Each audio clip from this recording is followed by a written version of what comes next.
নমস্কার বন্ধুরা, আজকে আমি বানাবো চটজলদি খাসির মাংসের পাতলা ঝোল।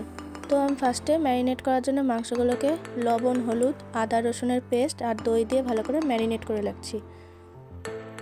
ভালো করে মাখিয়ে নিয়েছি। এবার পেঁয়াজ কুচানো, টমেটো কুচানো, আদা রসুনের পেস্ট আর চেরা কাঁচা লঙ্কা রেখে দিয়েছি। এবার আলুগুলোকে লাল লাল করে ভেজে নিয়েছি। এবার প্রেসার কুকারে আমি একটু তেল দিয়ে জিরে, শুকনো লঙ্কা, তেজপাতা দিয়ে ফোড়ন দিয়ে দেবো। দেওয়া হয়ে গেলে তার মধ্যে একটু গরম মশলাও অ্যাড করছি, গোটা গরম মশলা। ভালো করে একটু নাড়িয়ে নেব।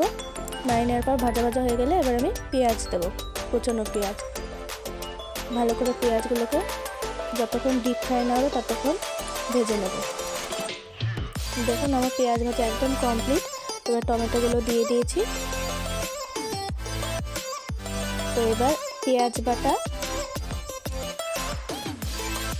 তারপরে দেবো হচ্ছে রসুন বাটা, এরপর দেবো আদা বাটা। তো এগুলো দিয়ে ভালো মতন একটু আবার কষে নেব। কষানো হয়ে গেলে এবার আমি একটু হালকা জল দিয়ে দিচ্ছি যাতে আমার মশলাগুলো তলায় লেগে না যায়। এবার দিয়ে দিলাম জিরের গুঁড়ো। জিরের গুঁড়ো দেওয়া হয়ে গেছে, আর একটু দিলাম, কম হয়ে গেছিলো। এবার দেবো লবণ পরিমাণ মতন, ধনে গুঁড়ো, হলুদ। এবার সবকটা গুঁড়ো মশলা দেওয়া রেডি। তো এবার আমি আবার একটু ভালো মতন মশলাগুলোকে নাড়িয়ে নেব।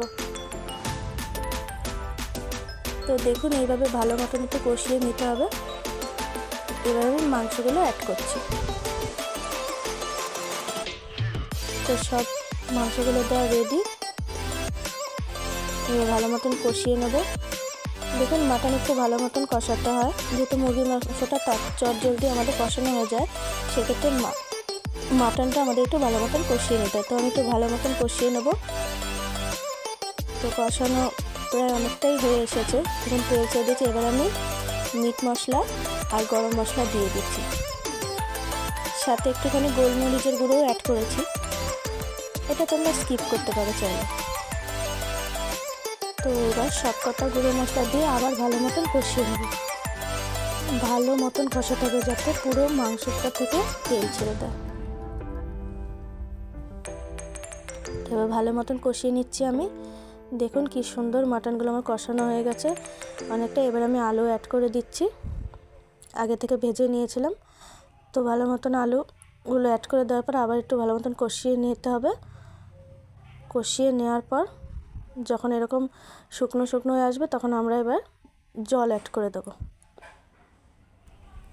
তো পরিমাণ মতন জল অ্যাড করে দেওয়ার পর ভালো মতন আবার একটু নাড়িয়ে নিয়ে এবার আমি সিটিতে বসিয়ে দেবো। আজকে আমার প্রেসার কুকারে চটজলদি খাসির মাংসের পাতলা ঝোল রেডি।